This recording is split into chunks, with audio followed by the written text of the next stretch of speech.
김의겸 의원님이 정확하게 말씀 주셨습니다. 김의겸 의원님이 말씀하신 김의겸 의원님께서는 우리 김의겸 의원과 제가 김의겸 의원이 앞서서 여러 가지 발언하신 내용들 보면 오히려 보면은 민주당 의원님들보다 더 여러 가지 민주당 안에 대해서 이해라든지 또 소통을 더 많이 하신 것 같은데 아무 관련 없는 사진이나 영상, 사파 써서 그 피해자가 발생한 일이 비일비재한데요. 최근에만 해도 YTN이 마스크, 이 코로나 바이러스 마스크가 불량이다 라고 보도를 하면서 아무 관련 없는 업체의 마스크를 그 영상으로 내보냈습니다. 뭐 큰 악의가 있었다고 보여지지는 않습니다만은 그 마스크 업체, 아주 정상적인 그 마스크 업체 매출액이 급감하고 회사의 존립 자체가 흔들렸습니다. 그런데 그랬음에도 불구하고 소송을 통해서 받은 게 300만 원인가 정도밖에 소송을 받지 못했습니다. 손해배상액이요. 그래서 이게 뭐 조국 부녀 어떤 특정한 사람을 염두에 둔 법안이 아니고 굉장히 일상적으로 벌어지는, 언론계에서 일상적으로 벌어지는 일이다. 우리 국민들이 언론의 피해를 받아서 그 피해를 구제하고자 손해배상 소송을 했을 때 과연 얼마만큼의 배상을 받았나 한번 따져볼 필요가 있습니다. 10년 전에 1,000만 원을 그나마 받을 수 있었는데 뭐 그것도 많은 액수가 아니죠. 하지만 지난 10년 세월이 흘러가면서 그 중간값 1,000만 원이 750만 원이 되고 700만 원이 되고 500만 원이 되고 400만 원, 급기야 2018년에는 350만 원까지 떨어졌습니다. 물가는 올라가고 우리가 인권에 대한 가치, 존중은 높아가는데 지금 우리나라에서도 이미 제조물 책임법, 신용보장법, 또 뭐가 있죠? 뭐 한 20가지 정도가 이미 징벌적 손해배상제가 있습니다. 왜 언론에 대해서만 징벌적 손해배상제를 하면 안 되는지, 왜 언론에 대해서만 특별한 대우를 해야 되는지 저는 그걸 이해할 수가 없습니다. 이용 의원님 말씀 잘 들었습니다. 듣고서 몇 가지 조금 다른 견해를 좀 말씀드리고 싶은데요. 일단 언론의 재갈을 물린다라고 말씀을 하셨는데 언론의 자유라고 하는 게 무제한적으로 보장이 되는 것만은 아니라고 생각을 합니다. 언론의 자유가 국민들의 권리와 충돌할 때에는 두 가지 상반된 권리를 저울에 달아봐서 어느 것이 더 무거운지 재봐야 된다라고 생각을 합니다. 그런 의미에서 지난 10여 년 우리 국민들이 언론의 피해를 받아서 그 피해를 구제하고자 손해배상 소송을 했을 때 과연 얼마만큼의 배상을 받았나 한번 따져볼 필요가 있습니다. 2010년도에 손해배상을 했을 경우에 그 중간값이 1,000만 원이었습니다. 10년 전에 1,000만 원을 그나마 받을 수 있었는데 뭐 그것도 많은 액수가 아니죠. 하지만 지난 10년 세월이 흘러가면서 그 중간값 1,000만 원이 750만 원이 되고 700만 원이 되고 500만 원이 되고 400만 원, 급기야 2018년에는 350만 원까지 떨어졌습니다. 물가는 올라가고 우리가 인권에 대한 가치, 존중은 높아가는데 오히려 손해배상을 받는 국민들의 액수는, 그 피해 보존액은 점점점 줄어들었던 겁니다. 그런 의미에서 언론의 자유 좋습니다. 하지만 그 언론의 자유와 못지않게 국민들의 피해액에 대해서도 합당하게 보상받을 수 있는 길이 열려야 된다고 생각을 합니다. 두 번째로 세계 입법례가 없다라고 말씀하시면서 지금 오영우 차관님 전례가 없다 그렇게 말씀을 하셨었죠, 지난번에. 네, 그런데 제 말이 맞는지 한번 좀 확인을 해 주십시오. 미국에서 영미법 개통에서 징벌적 손해배상제가 아주 일상의 공기처럼 흔하게 있다는 건 다 아실 겁니다.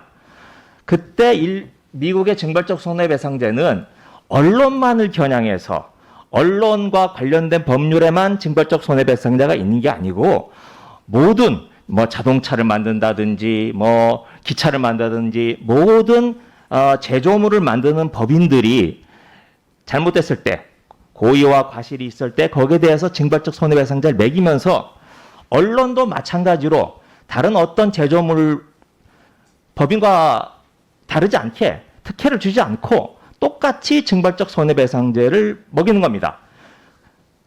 단지 언론에 대해서만 징벌적 손해배상제를 매기는 해외의 입법 사례가 없다는 의미에서 우리 오 차관님이 전례가 없다라고 한 것으로 전 이해를 했는데 제 말씀이 어떻습니까? 예, 그거 관련해서 제가 말씀을 네. 드리면은요. 저도 이제 속기록을 꼼꼼히 잘 읽어봤고요. 그때 제가 분명히 말씀드렸다시피 우리나라의 특수한 그 초고속 인터넷 환경을 고려할 때 그 허위 조작 보도라든가 징벌적 손해배상 제도는 필요하다 공감을 했고요.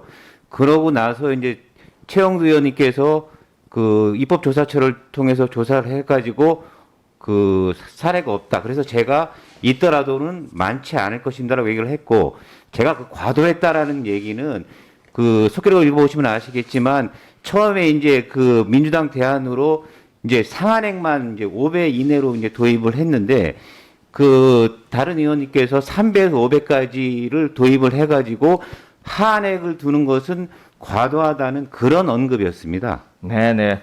그 다시 한번 정리를 해보면 과도했다라는 표현은 징벌적 손해배상제에 해당되는 하한선 3배에 대해서만 말씀을 하신 거고, 해외 입법 사례가 없다라고 하는 것은 이런 경우 말하자면 언론에 대해서만 징벌적 손해배상제를 매긴 입법 사례가 그런 경우는 없겠죠. 네. 좀 덧붙이겠습니다. 이런 징벌적 손해배상제를 매기는 게 지금 우리나라에서도 이미 제조물 책임법, 신용보장법, 또 뭐가 있죠? 뭐 한 20가지 정도가 이미 징벌적 손해배상제가 있습니다. 왜 언론에 대해서만 징벌적 손해배상제를 하면 안 되는지, 왜 언론에 대해서만 특별한 대우를 해야 되는지 저는 그걸 이해할 수가 없습니다. 하나만 더 말씀드리겠습니다. 형사처벌과 그 민사소송의 손해배상자가 이중이다. 중복적으로 돼 있어서 이중처벌의 가능성이 있다라고 지적을 하시는데 충분히 공감을 합니다. 그건 이미 언론 노조를 비롯해서 언론 유관단체에서 그분에 대한 의견을 개진을 했고, 그래서 저희들이 의견을 수렴하는 과정에서 합법상의 명예훼손의 사실적시에 의한 명예훼손에 대해서는 없애는 형법 개정안을 이미 제출을 했습니다. 그래서 그 법안과 함께 같이 처리를 하면 이중처벌이라고 하는 비판, 문제점은 이번 기회에 같이 해소될 수 있을 거라고 생각합니다. 네. 또 우리 김승수 의원님께서 방금 전에 지적하신 입증 책임에 대해서 좀 한 말씀 드리겠습니다. 일반 국민들이 가장 어려운 게 입증 책임입니다. 아니, 어느 날 갑자기 자다 일어나 보니 아닌 밤중에 홍두깨로 자신의 인격권과 명예권이 완전히 훼손되는 보도가 나왔습니다. 언론사가, 기자가 책임이 있음을, 과실과 중대한 착오가 있음을 일반 피해자가, 국민들이 무슨 방법으로 알 수가 있겠습니까? 그래서 그 입증 책임을 좀 완화하자. 기본적으로 민법에서 규정하고 있는 피해자, 원고가 입증 책임을 지는 건 변하지 않습니다. 하지만 그 입증 책임을 좀 쉽게 하자. 입증 책임을 어찌 보면 원고에게 그동안 100% 지워주던 것을 저는 5대5도 아니라고 생각합니다. 한 7대3 정도로 최소한 3은 피고 언론사에게 좀 지워주자라고 한 취지로 만드는 게 이번에 30조 3 추정에 관련된 내용입니다. 6가지 아시겠죠? 그 6가지에 대해서만 어느 정도 원고가 입증을 하면, 그러면 그래, 과실과 착오가 있었음을 추정을 하자, 일단 추정을 하자, 이렇게 판사에게 판단할 근거를 마련해 주는 것이고, 그걸로 끝나는 게 아니죠. 판사가 다시 또 한번 피고 언론사 기자에게 물어서 원고가 이렇게 주장하는데 받아들이겠느냐 하면 또 반증이 나오지 않겠습니까? 그렇게 입증과 반증이 서로 오고 가는 가운데에서 최종적으로 재판관이 최종적인 결론을 짓는 겁니다. 어느 한쪽에게, 언론사에게 입증 책임을 완전히 전가해서 언론사가 책임을 몽땅 뒤집어 쓰는 그런 조항이 아님을 좀 이해해 주시기 바랍니다. 자꾸 저도 우리 최 의원님 말씀하시는 데 대해서 토를 다는 것 같아서 죄송합니다. 그런데 조금 사실관계부터 조금 말씀을 드리고 싶은데 지금 저 고위공직자의 문제. 저희들이 법안을 만든 건 고위공직자는 이 징벌적 손해배상제의 적용을 받지 못하도록 굉장히 조건을 강화를 한 거고요. 네, 지금 근데 제가 말씀을 드리겠습니다. 네, 지금 아까 말씀하셨던 그 6가지 조항에 말씀하시는데 그건 저 일반인들의 경우에 해당되는 요건이고요. 지금 고위공직자 하여튼 권력자라고 하죠. 권력자가 입증해야 되는 요건은 4가지입니다. 고의성이 있어야 되고 보복성이 있어야 되고 회복 불가능해야 되고 또 반복자게 될 것.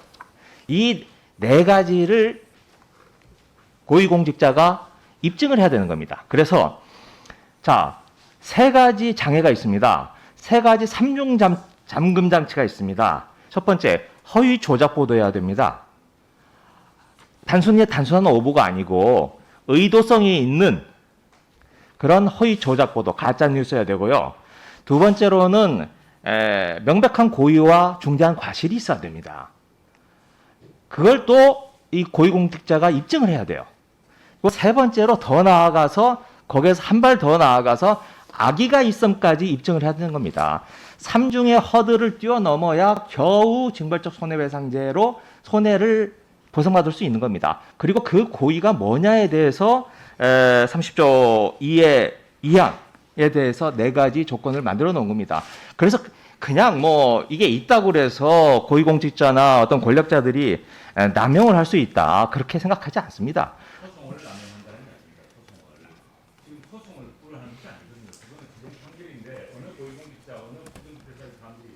잠깐만요. 아니, 지영재 의원님, 저기 발언 들으시고 그 다음에 또 발언 순서 드릴 테니까 그렇게 순서 될 때 말씀해 주세요. 김의겸 의원님. 네네. 말씀해 주세요. 그리고 매출액도 말씀하셨는데 지금 우리나라 10억 원 미만의 언론사가 아까 우후죽순으로 많이 생기다 보니 매출액이 10억 원 이하인 언론사가 우리나라 언론사의 93%입니다. 그 93%에게 그런 언론사나 3천억이 넘는 그런 매출 규모를 자랑하는 언론사하고 일률적으로 똑같이 피해액을 가지고 하기보다는 큰 언론사는 큰 책임을 지고 작은 언론사는 작은 책임을 지는, 그게 더 균형이 맞지 않겠어? 예를 들면 자동차 속도 위반을 했다고 칩시다. 우리나라 벌금 10만 원이겠죠. 하루하루 벌어서 먹고 사는 사람에게 10만 원과 몇 조에 이르는 재산을 가진 재벌들이 그 10만 원 과속 티켓 떼는 건 의미가 전혀 다른 겁니다. 저는 오히려 큰 매출이 있는 곳에는 크게, 작은 매출이 있는 곳은 작게 매기는 게 우리 사회의 어떤 공정과 정의에 더 맞다라고 생각합니다. 그게 효과적으로도 매출이 큰 규모가 그 사회적 파급력과 영향력 측면에서 봤을 때도 더 큰 책임을 져야 된다라고 생각을 합니다.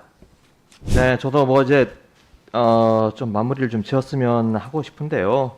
그냥 간단하게 말씀드리겠습니다. 아까 우리 김승수 의원님 말씀하셨던 사파 문제, 충분히 오해를 하실 수 있을 거라고 생각합니다. 조국 부녀 사건과 시기적으로 많이 맞물렸기 때문에.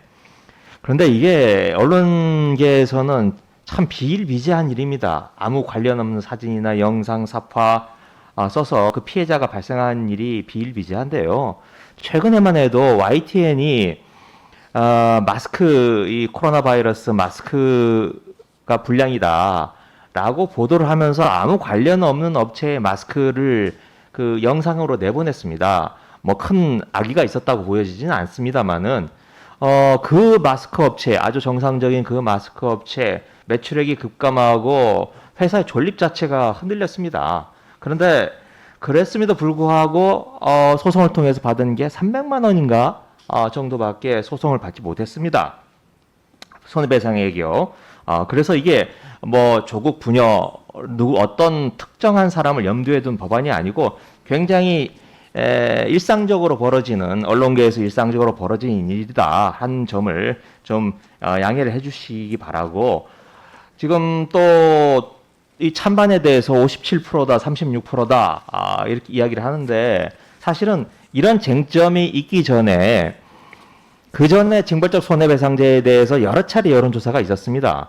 그때는 보수, 진보 관련 없이 거의 모든 이 정치 성향과 관계없이 80%에 이르는 국민들이 징벌적 손해배상제에 찬성을 했습니다.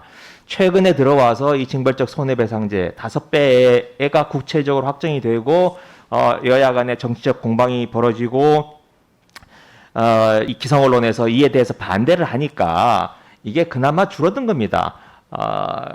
이 격차가 줄어든 겁니다. 그래서 일반 국민들은 이 문제에 대해서 언론의 갑질, 언론의 횡포에 대해서 수십 년 동안 뼈저리게 피눈물을 흘리며 느껴왔던 겁니다. 그리고 이런 5배 징벌적 손해배상제를 매기는 것을 가지고 언론에 재갈을 물리고 아까 뭐 전두환, 박정희까지 이야기가 나오는데 다 아시는 미국의 수정헌법 1조 언론의 자유 그 신성 불가침의 그 조항을 만든 미국이 언론의 징벌적 손해배상제를 지금 200년, 300년 동안 실시를 해왔습니다. 그 유명한 레슬링 선수 헐크 호건이 자신의 동영상 보도했다고 1,600억 원이나 받지 않았습니까? 그런 1,600억 원이나 언론사에다가 징벌적 손해배상제를 매기는 미국은 그러면 언론의 재갈을 물려온 가장 천봉에선 국가입니까? 이제 우리는 이 겨우 5배 물려서 매길 수 있는 실질적인 값이 참 10억 원을 받아내기가 어려울 겁니다.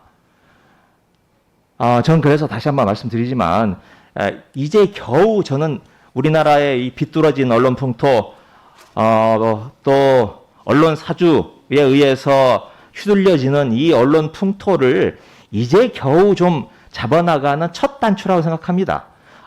그걸 가지고 너무 극단적인 사례와 어떤 잘못된 이해 이런 걸 통해서 좀 오해를 좀 하지 말아주시고 풀어주셨으면 하는 마음입니다. 열람 차단 청구에 대해서 우리 이간사님께서 빨간 딱지 이렇게 표현을 하셨습니다. 뭐 빨간 딱지든 노란 딱지든 뭐 상관이 없습니다. 그런데 이 열람 차단 청구만 빨간 딱지가 붙는 게 아니고요. 기존의 현행법에도 정정보도 청구, 반론보도 청구, 추후보도 청구가 들어오면 그 신문사가 그 빨간 딱지를 붙이도록 되어 있습니다.